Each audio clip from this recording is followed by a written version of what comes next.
Pues muy buenas noches para todas y para todos.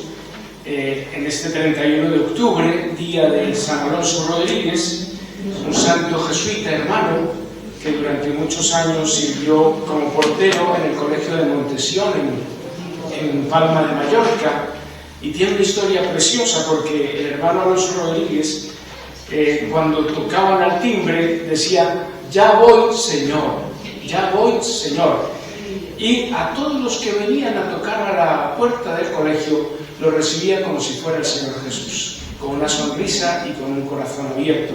Hoy recordamos a San Alonso Rodríguez y en él a todos los hermanos, y también quisiera que iniciáramos esta sesión sobre la esperanza pues haciendo unos 30 segundos de silencio para poner en las manos del Dios de la vida, del Dios de la esperanza, a todas las personas o a las familias que han perdido algún ser querido en esta catástrofe de la Dana en el Levante español, pues por estos más de 100 personas que han perdido la vida, también por las personas que no han perdido todo, su casa, sus medios de trabajo, el entorno de la naturaleza. Pues os invitaría a que en estos 30 segundos de silencio pusiéramos a estos hermanos y a estas hermanas nuestras en las manos del Dios de la vida.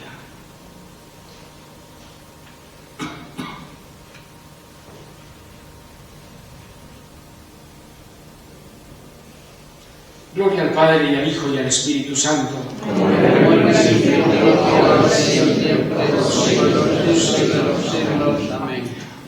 Pues esta tarde nos convoca un tema hermoso y sobre el que trabajaremos en muchas actividades a lo largo de este curso.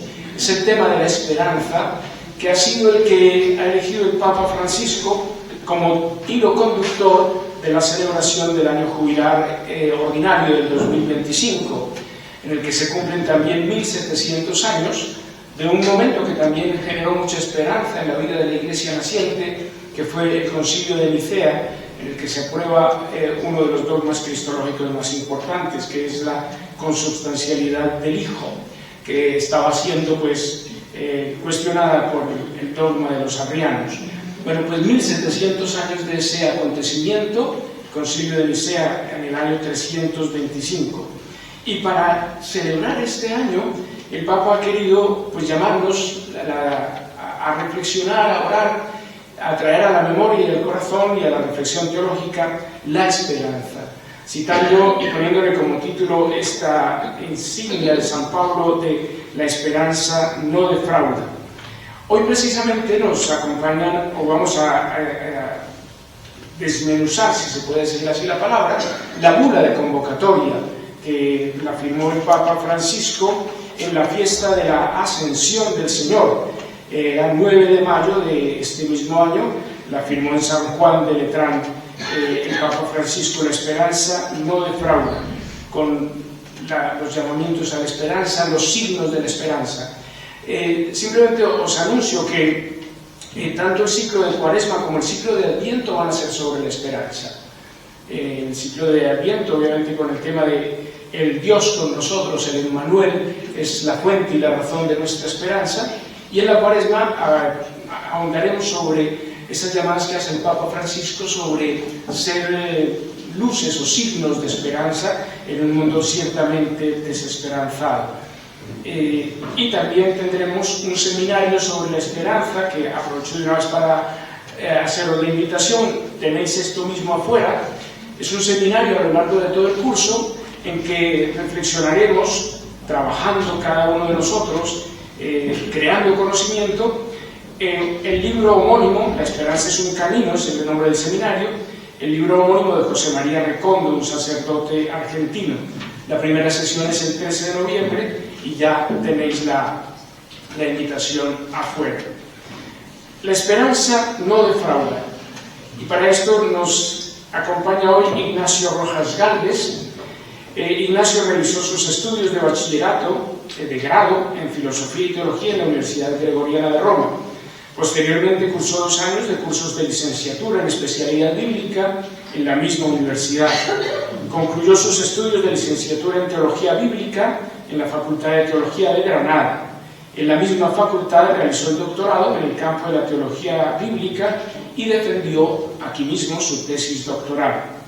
Su investigación doctoral se centró en el estudio de la simbólica y la metáfora en la primera carta de San Pablo a los tesalonicenses.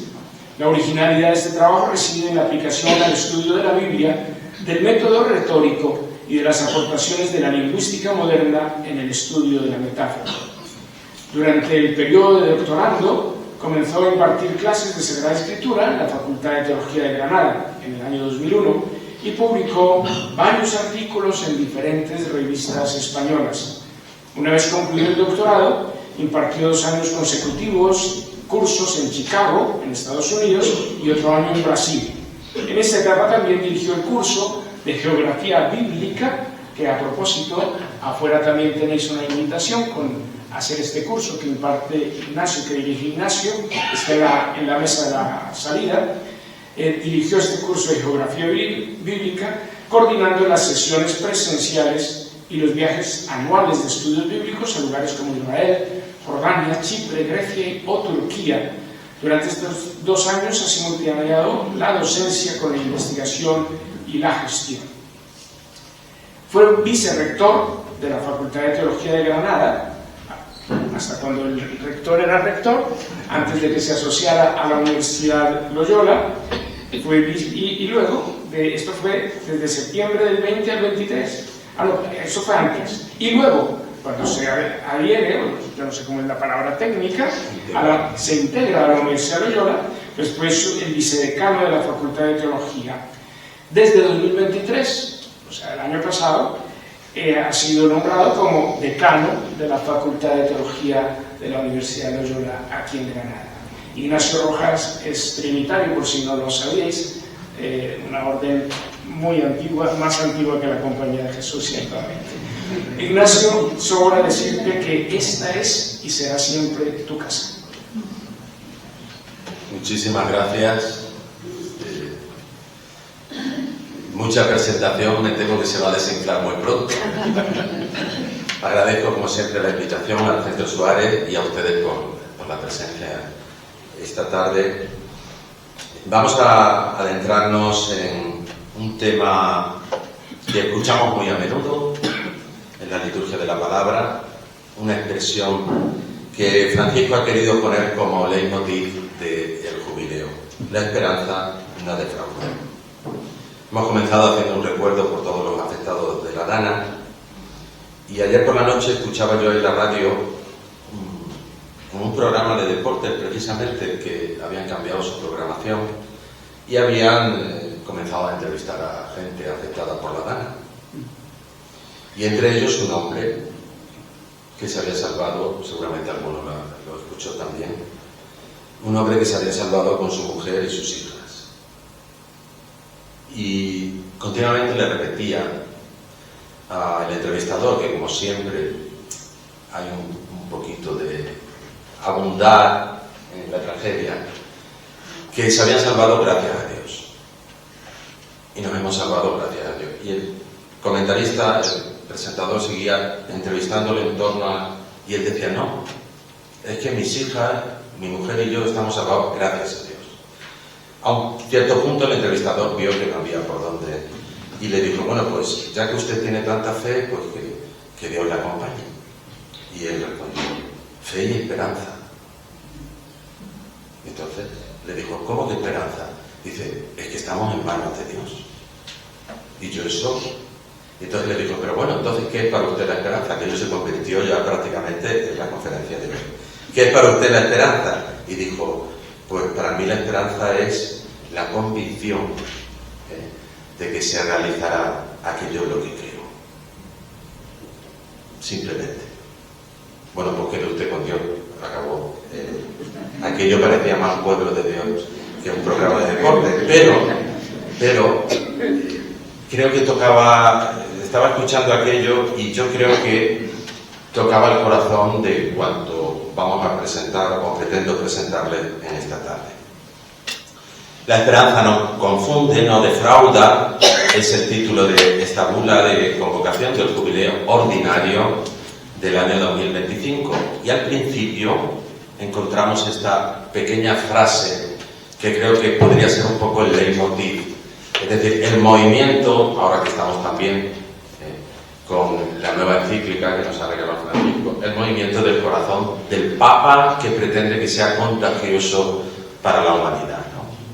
Dice, encontramos con frecuencia personas desanimadas que miran al futuro con escepticismo y pesimismo, como si nada pudiera ofrecerles felicidad.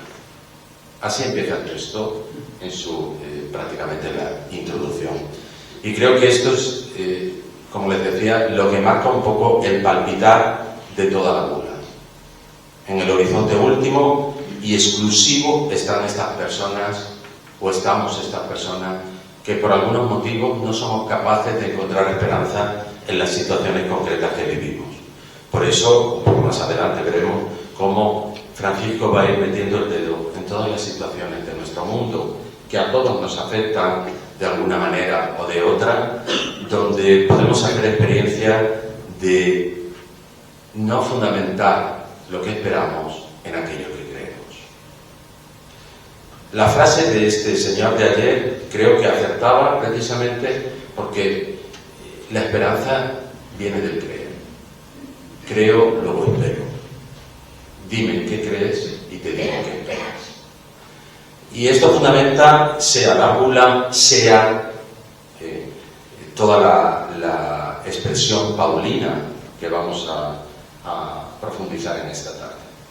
Ahora bien, me van a permitir que antes de adentrarme en el texto de Pablo, me detenga a ver qué conexiones hay entre la proclamación de un jubileo y el origen del jubileo.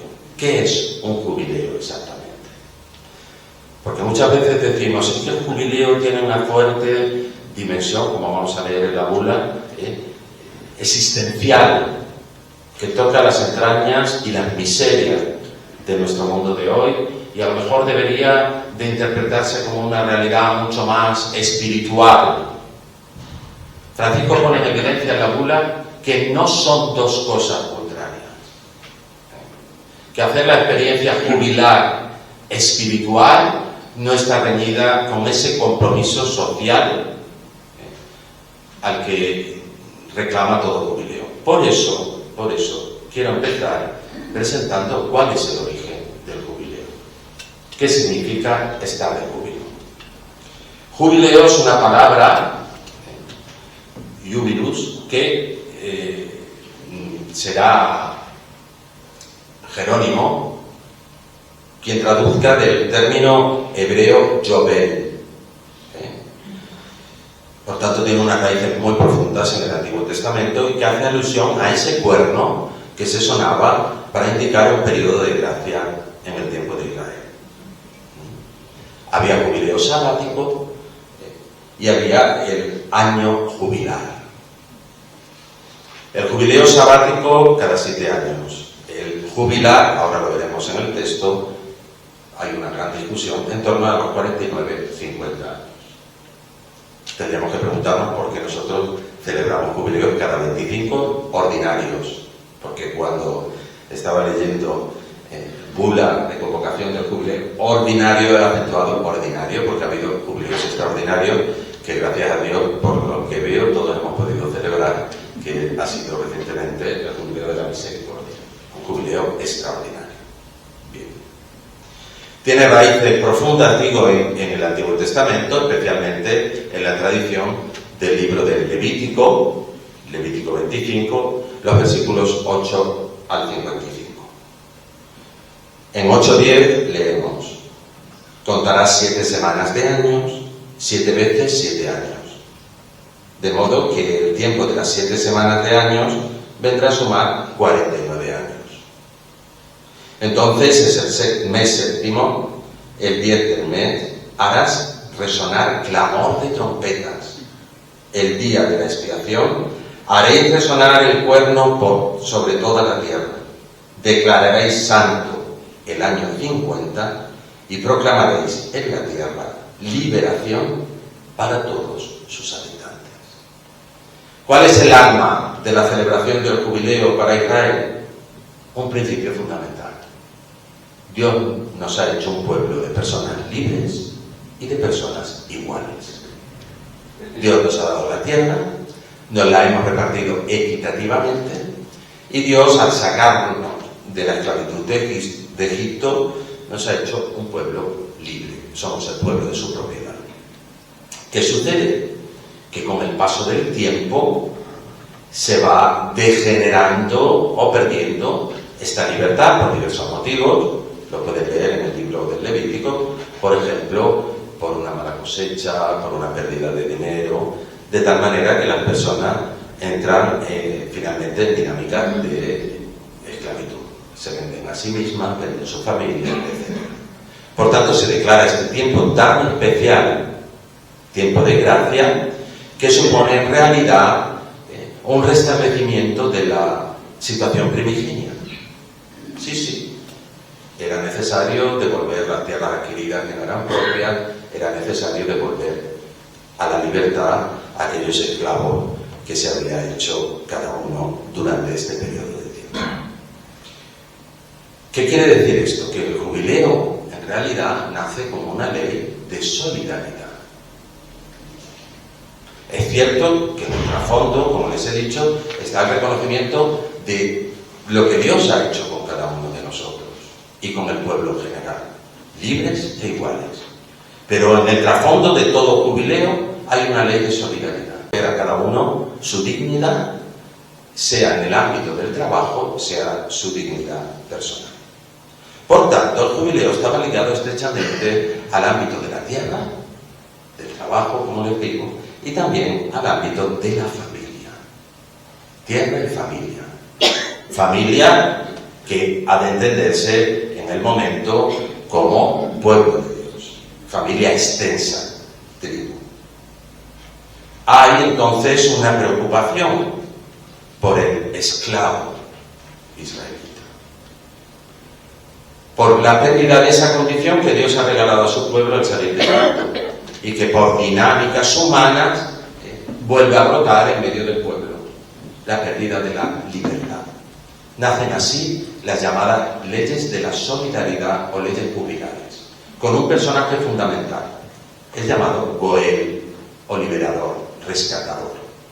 Un personaje que dentro de la familia estaba encargado en el periodo interjubilar o preocupado de no perder esa libertad, porque es el don que Dios ha hecho a su pueblo junto con la tierra. El rescatador lo encuentran aquellos que quieran acercarse tranquilamente y leer entretenidamente, porque es muy entretenido, el libro de Ruth. El rescatador de Noemí, de Ruth, famoso Boaz. En una situación de colapso del ser humano, donde ya no tiene nada, donde ya no tiene ni capacidad de volver un préstamo, como les decía, debe venderse a sí mismo e incluso a su familia para hacer frente a las deudas. El tiempo jubilar se convierte, por tanto, en el periodo donde se perdonan nuestras deudas. No suena, ¿verdad? Se cancela la deuda. Paréntesis. Nos extraña entonces que reiteradamente, incluso en esta bula, los papas, a partir de 1975, pidan la condonación de la deuda de los países más pobres. No es una cosa que se inventan así porque ahora es una realidad social, que lo es, sino que además está en la raíz de lo que significa expresar el júbilo, la reconciliación, la cancelación de la deuda. Esta situación continuará hasta el próximo jubileo, lo que en la práctica supone como un periodo de una generación. De tal manera que toda generación pueda hacer experiencia del don de la tierra y experiencia de la libertad que Dios regala. De fondo está lo que Dios ha hecho con nosotros, hemos de revertirlo también nosotros con el prójimo. Por eso, todo jubileo tiene como tres intuiciones de fondo. La primera, con el tema de, les he dicho, el don de la tierra. La tierra no puede venderse para siempre porque no es propiedad tuya, dice Yahvé a su pueblo, sino que es don mío.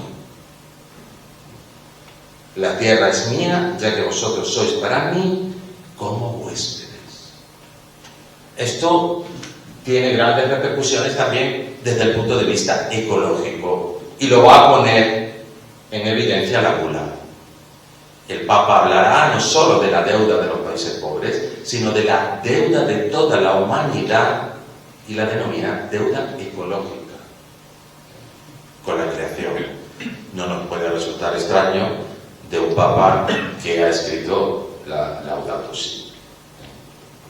O sea que en este sentido amplía, o podríamos decir, concreta el contenido de la Laudato Si en especificidades, llamadas de atención para este periodo jubilar. En segundo lugar, como les decía, la sensibilidad con aquel que es esclavo, con aquel que ha perdido su propia libertad, sin detenernos a analizar los motivos. El don de la libertad. A la luz entonces de la propia experiencia histórica, ningún israelita tiene el derecho de convertir en esclavo a otro israelita, pues es un derecho que pertenece solo a Dios. Yo soy vuestro Dios. Y en tercer lugar, la característica de todo jubileo está orientada también al prójimo, esta orientación que denominamos humanitaria. El cuidado del otro. Fíjense que parece que es una invención de nuestros tiempos y aparece en el libro del Levítico. ¿De quién especialmente? Del pobre, del vulnerable, del extranjero. Esta llamada a la atención también la vamos a encontrar en la bula. Concretamente, Francisco, luego veremos, va a identificar estos grupos que él identifica como espacios humanos donde hay una demanda de esperanza. O mejor dicho, donde por la situación social, económica, política, puede haber desesperanza. Quiero que vean que este júbilo que está legalizado con esas leyes que decía de solidaridad en Israel, después tiene una recepción diferente en la tradición profética. No es que los profetas espiritualizaran, pero sí identifican concretamente cuáles son estas acciones jubilares. El famoso texto del capítulo 61 de Isaías recuerda: el Espíritu del Señor Dios está sobre mí, porque el Señor me ha ungido.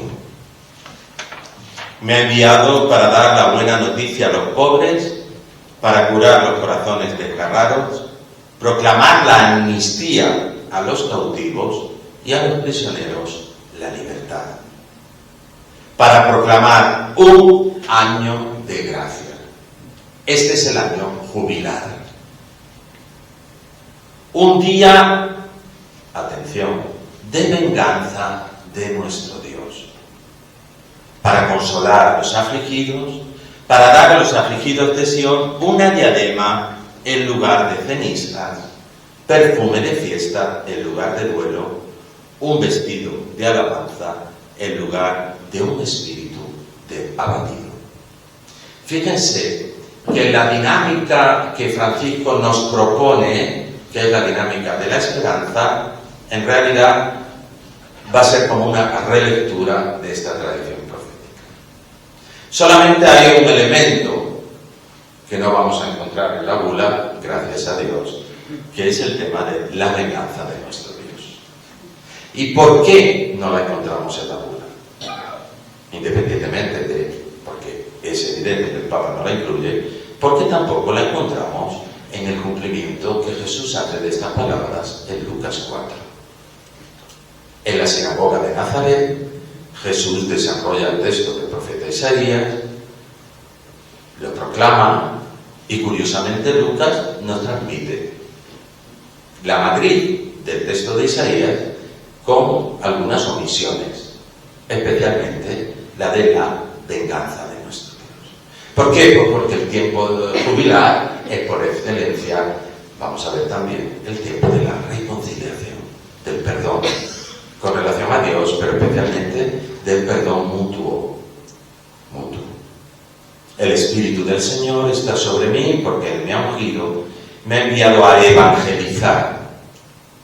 El júbilo es, por tanto, una buena noticia al pobre, a proclamar a los cautivos la libertad, a los ciegos la vista, a poner en libertad a los oprimidos, a proclamar el año de gracia del Señor. Como saben bien, dice el evangelista Lucas, que después de volver a enrollar el texto, Jesús declara: esto que habéis escuchado hoy en mí se ha cumplido. Por tanto, en Jesús tenemos el cumplimiento del periodo jubilar inacabado. No se preocupen porque no voy a desarrollar toda la historia de los jubileos, aquí nos vamos a parar, simplemente decirles que ha habido, que se conozcan en la Iglesia a partir del año 1100, jubileos puntuales, que correspondían más a romerías de lugares concretos, como puede ser romería propio de Roma o a Santiago de Compostela.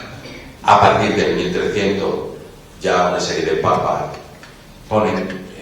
destacan estas disposiciones jubilares, pero el jubileo, tal y como nosotros lo conocemos ahora, ya he referido antes, que será con Pablo VI a partir de 1975, la declaración puntual de cada 25 años, un jubileo ordinario. Tendremos el próximo jubileo extraordinario, lo voy preparando y ya les invito a las charlas que dará el Centro Suárez en el 2033,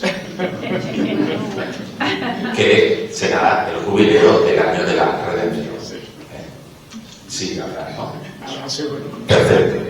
Vamos entonces a ver nuestro tema central, la esperanza. No quiero ser pedante, en hebreo esperanza se dice tikva, que en realidad es cuerda, por eso la cuerda. En griego se dirá elpis. Vale, no se preocupen que no voy a decir nada más de esto, pero me resulta interesante la imagen. En la tradición latina, y esto es invitación a la lectura de la bula, la imagen, yo que soy un poquito de la simbólica, va a ser el ancla. De hecho, Francisco dirá en la bula: anclados en la esperanza, aquello que nos hace permanecer. Y en la tradición hebrea es una cuerda, tikva. No aparece prácticamente el término esperanza, lo cual no quiere decir que los personajes del Antiguo Testamento no vivieran en esperanza. Esperaba, por ejemplo, la madre de Saúl, esperaba tener un hijo, ¿no? Y lloraba y se creía que estaba borracha, pero ella seguía esperando porque esperaba en el Señor. Pero no hay un término concreto para el concepto de nuestra esperanza. En cambio, se identifica con el concepto de cuerda.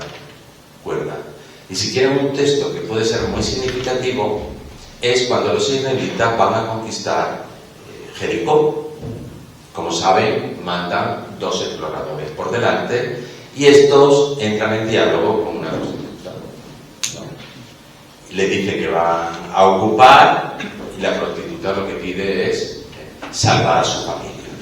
Y entonces ellos le piden que de alguna manera, cuando vayan a llegar, ellos puedan conocer cuál es exactamente su casa. Es decir, que si no están ellos dos, que el ejército de Israel pudiera conocer cuál era la casa de esta mujer. ¿Y qué hace la mujer? Pone un tikva rojo en la puerta o en la ventana, de tal manera que Israel reconociera cuál era la casa que no tenían que ocupar. Tikva es curioso, porque quiere decir que era la cuerda de la esperanza que mantiene viva a esa familia. Vamos sin más a la lectura del texto paulino. Nos encontramos en Romanos 5, evidentemente el texto es más amplio. Yo he tenido que seleccionar 11 versículos y paso a la lectura. Así pues, habiendo sido justificados en virtud de la fe, estamos en paz con Dios, por medio de nuestro Señor Jesucristo, por el cual hemos obtenido además, por la fe, el acceso a esta gracia.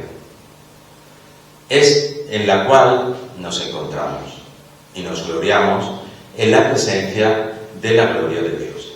Más aún, nos gloriamos incluso en las tribulaciones, sabiendo que la tribulación produce paciencia, la paciencia virtud probada, y la virtud probada esperanza.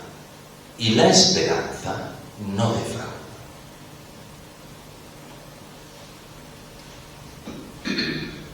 En efecto, que es la explicitación de lo que ha dicho, cuando nosotros estábamos aún sin fuerza, en el tiempo señalado, Cristo murió por los impíos.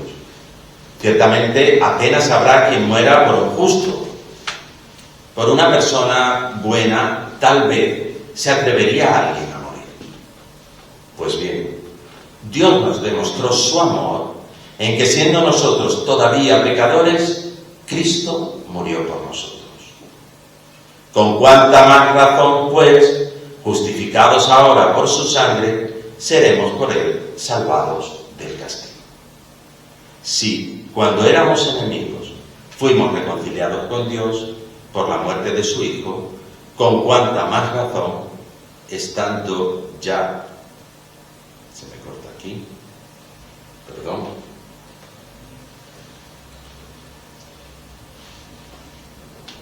Reconciliados, con cuánta más razón, estando ya reconciliados, seremos salvados por su vida. Y no solo eso, sino que también nos gloriamos en Dios, por nuestro Señor Jesucristo, por quien hemos obtenido ahora la reconciliación. La bula comienza explicando a quién se dirige Pablo. Pablo se dirige a las comunidades de Roma. Identificamos en la carta al menos 5 grupos de cristianos. En el capítulo 16 en los saludos. Pablo va a saludar además al menos a 28 personas, de las cuales 18 varones, 10 mujeres. Lo cual no quiere decir nada. La carta la escribe, es dictada, la escribe un tal Tercio. Pablo no ha evangelizado a las iglesias de Roma. Pablo no ha estado nunca en Roma. Por tanto, este escrito que nosotros conservamos, el más largo de las cartas paulinas, es un escrito extenso, denso, y es una carta de presentación de Pablo. No tanto de su persona como del evangelio que él predica. Evangelio que él identifica como el evangelio de la gracia. La convertir en la tradición eclesial en una de las cartas, desde el punto de vista teológico, con mayor contenido.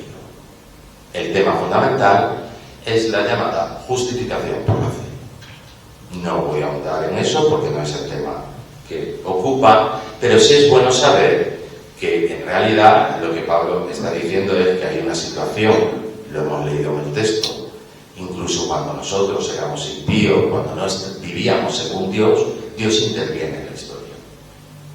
E interviene en la historia por pura gracia. E interviene para salvarnos. De tal manera que nosotros, aceptando, acogiendo la muerte y la resurrección de Cristo, es decir, el Evangelio, accedemos a una nueva vida por el bautismo. Esta vida es la vida del Espíritu. Entendido esto, Pablo habla de la esperanza y dice que la esperanza no defrauda. El tema de la esperanza es un tema característico de las cartas paulinas. La bula lo va a desarrollar en los números 18 al 21, por si alguien quiere profundizar de una manera teológica más densa. Digo que es característico y Pablo siempre resuelve de la misma manera la cuestión de la esperanza cristiana. Pasado mañana celebraremos el Día de los Difuntos y según elección del presbítero que celebre, escucharán 1 Tesalonicenses 4:13 siguientes. donde Pablo va a decir a los tesalonicenses: no quiero que permanezcáis en la desesperanza como aquellos que no creen. Es decir, la esperanza cristiana se funda en el acontecimiento Cristo, es decir, en su muerte y resurrección. Siempre Pablo, que hable de la esperanza, va a llegar a la misma conclusión. Si creemos que Cristo ha muerto y ha resucitado, creemos que nosotros también participaremos de su misma vida. Y es lo que hace este texto. ¿Dónde se sostiene nuestra esperanza? En Cristo, que ha muerto y ha resucitado. Que esperamos participar plenamente de su vida. ¿Lo gustamos ya?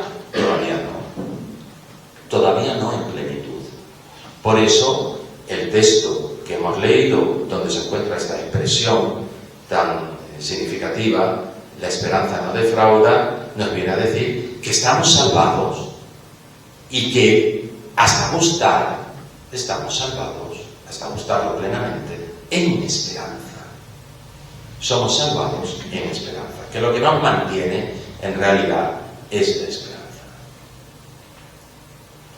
El texto, por tanto, se puede resumir en esa expresión.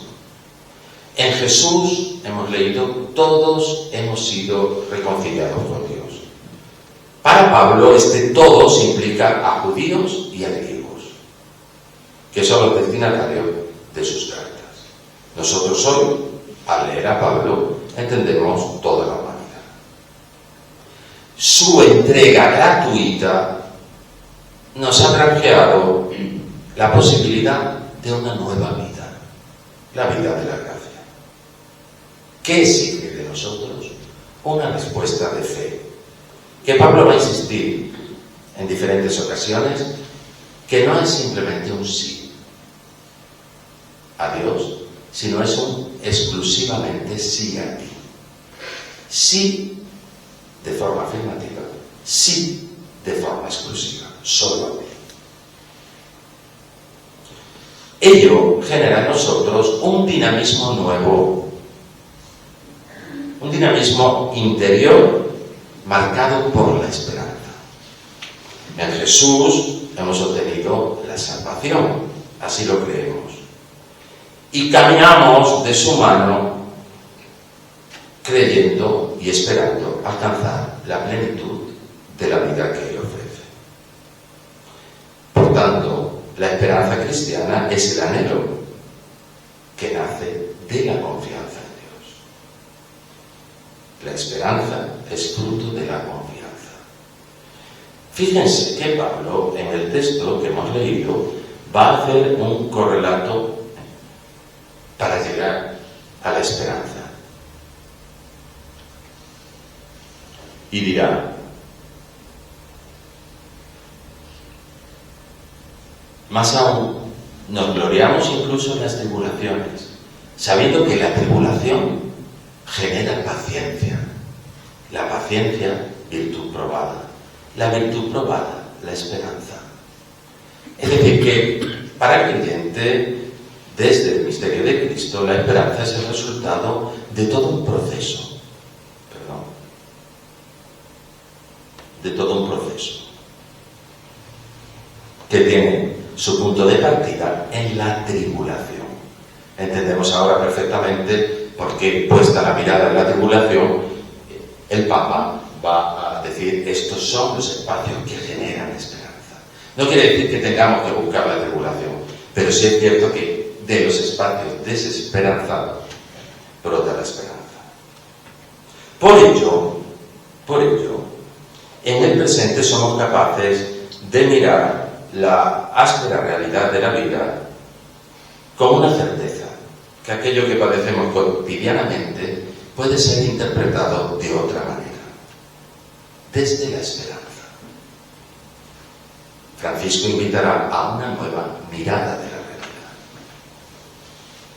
La esperanza no defrauda. Defraudar es un verbo que usamos comúnmente. Decimos que ciertas personas nos han defraudado porque creíamos o confiábamos en ellas y no ha colmado nuestras expectativas. Literalmente, el verbo empleado por Pablo indica la idea de que la esperanza cristiana no es una expectativa confusa, algo difuminado. Es decir, no es una esperanza que al final se esfuma, no es una esperanza vana, no es una anestesia de aquello que vivimos. Pablo hace una declaración a los romanos y declara que la esperanza que viene de Cristo no es un fraude. Esto parece que lo entendemos mejor si lo decimos así. Ni una vana ilusión que aceptamos, como les decía, para soportar con mejor ánimo la realidad, sino que afirma que sabemos y tenemos pruebas de que la esperanza no defrauda, la esperanza en Cristo, porque ya se nos ha anticipado algo de lo que esperamos, heredar. Él utilizará también en la carta a los romanos la famosa imagen de las arras. Las arras de la boda simbolizan cuánto los esposos van a compartir.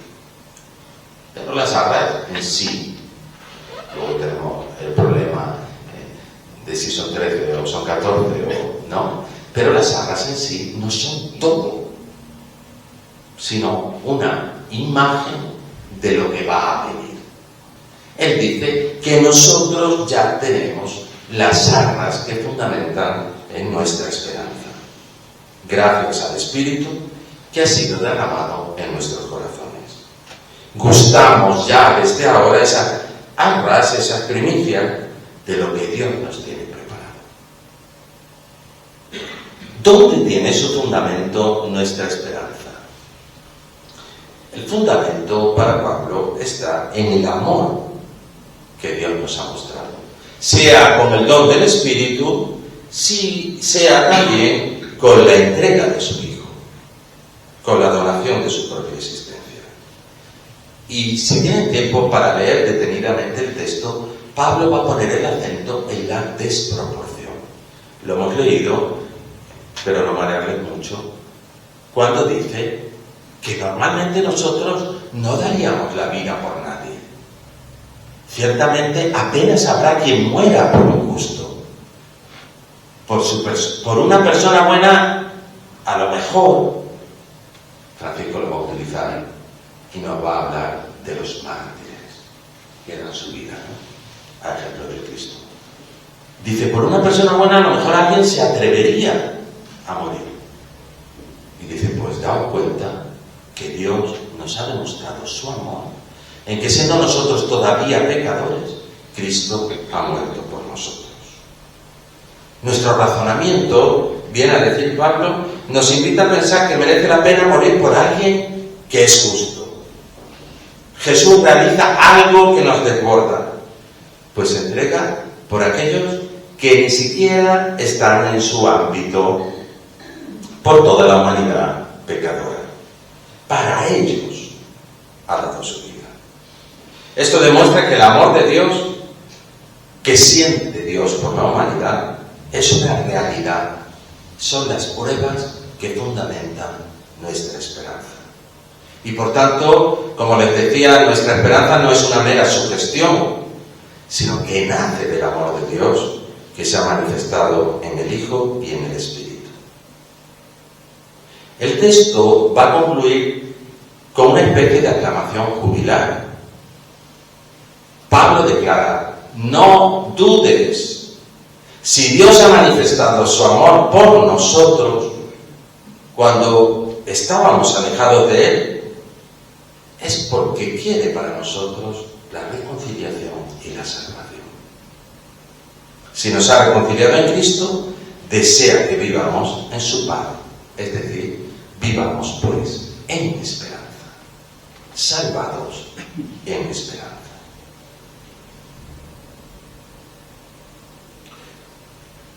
¿Qué implicaciones tiene esto en la bula que nos ha regalado Francisco? Francisco, en cierta manera, nos provoca a encontrar signos de esperanza.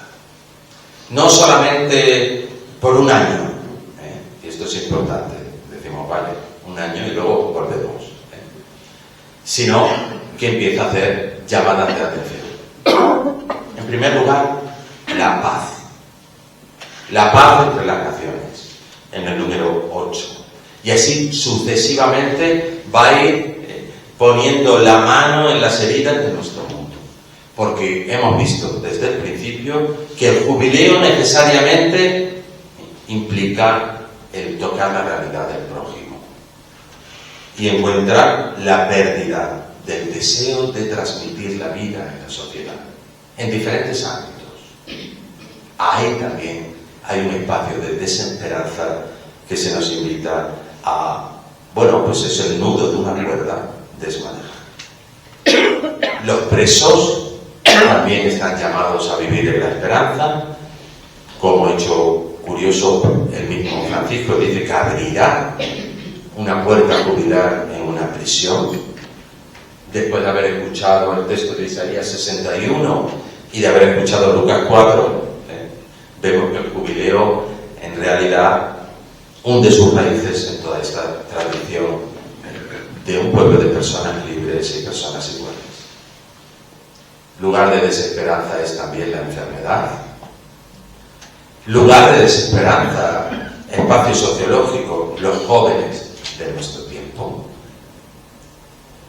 No se trata de generalizar por edades y asociar una edad a la desesperanza, sino a las situaciones críticas de desesperanza en muchos de los jóvenes de nuestro tiempo.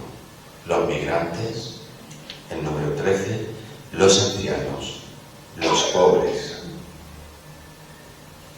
Invitaciones concretas, por ejemplo, a condonar las deudas, a hacer verdaderamente de este tiempo un tiempo jubilado, un tiempo de gracia, donde los países más pobres experimenten también la liberación. Y después, como decía Javier al inicio de la presentación de la ponencia, hace esta evocación al Concilio de Nicea, que celebrará sus 1700 años. Y hace una lectura muy interesante. Dice, de la misma manera que en aquel tiempo, puede leerlo en el número 17, los obispos se pusieron de acuerdo, como comentaba Javier, para proclamar al Cristo. Había 300 en Nicea. Es necesario que nosotros también hoy, como podríamos decir, gesto jubilar, sigamos, continuemos por el camino de la unidad. Y aprovecha también, como no puede ser de otra manera, para hablar de la sinodalidad, el espacio común. Si ellos definieron el espacio común con categorías de su tiempo, nuestra fe, nosotros tenemos también que trabajar por este espacio común. Como no puede ser de otra manera, un momento especial. La esperanza no defrauda y por tanto también hemos sido reconciliados por Cristo. Hemos escuchado de Romanos. Está el perdón jubilar. Perdón jubilar que es cierto que, al igual que en la tradición eclesial, va a hablar de las indulgencias. Pero me parece muy interesante esta expresión que se corta aquí. Y no voy a poder leer entera. El perdón puede permitir que cambie el futuro y se viva de una manera diferente, sin rencor. Es decir, no convertir el perdón simplemente en una dinámica entre Dios y yo, sino aumentar el radio de expansión de este perdón, ¿no? Sin ira ni venganza. El futuro iluminado por el perdón hace posible que el pasado se lea con otros ojos, la mirada de la reconciliación, más serenos, aunque estén aún surcados por las lágrimas. Y se va a detener a hablar de esto. Llegando al tiempo para concluir y abriendo la puerta, conferencia que habrá seguramente, Francisco nos habla del tema, y también si me corta Javier, seguramente lo encuentras ahí al final. Hemos empezado cuestionándonos sobre el tema de la felicidad. La gente de nuestro tiempo busca la felicidad y va a concluir diciendo: necesitamos una felicidad que se realice definitivamente. Estamos salvados en esperanza, en aquello que nos plenifica, es decir, él dice, en el amor. Esto lo va a desarrollar en 10 signos. Para poder exclamar ya desde ahora: soy amado, luego existo. Y existiré por siempre en el amor que no defrauda. Y encontramos al final de la bula la transposición. Porque la esperanza se funda en lo que creemos, y creemos que el amor de Dios se ha manifestado. Así hemos leído en Romanos 5 del 1 al 11. Y ahora concluye diciendo: tampoco el amor defrauda. Tampoco el amor defrauda. Y del que nada ni nadie podrá separarnos jamás. Romanos 8. Dice, recordemos una vez más las palabras del apóstol dirigidas a los romanos. Porque tengo la certeza de que ni la muerte ni la vida, ni los ángeles ni los principados, ni lo presente ni lo futuro, ni los poderes espirituales, ni lo que ha de venir, podrá separarnos del amor de Dios. Muchas gracias.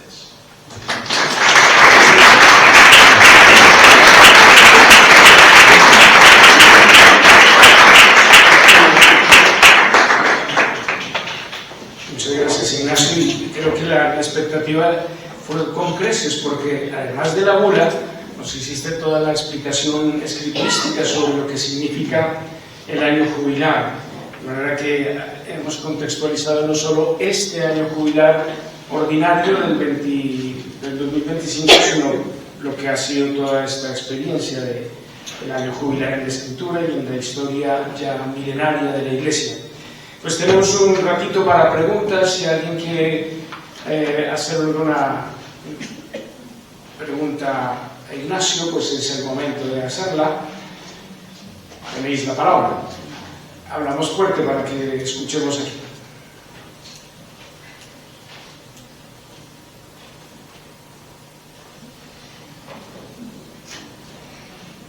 Cuando no hay preguntas es que todo está muy claro o que no se entendió nada, cosa que no creo. José María. Vamos a romper un poco el silencio. No recuerdo el término con el que denominaste en hebreo la palabra esperanza. Tikva. Muy bien, pero sí recuerdo el término griego, el pis, Y entonces, bueno, esto es una pequeña digresión que poco o nada tiene que ver.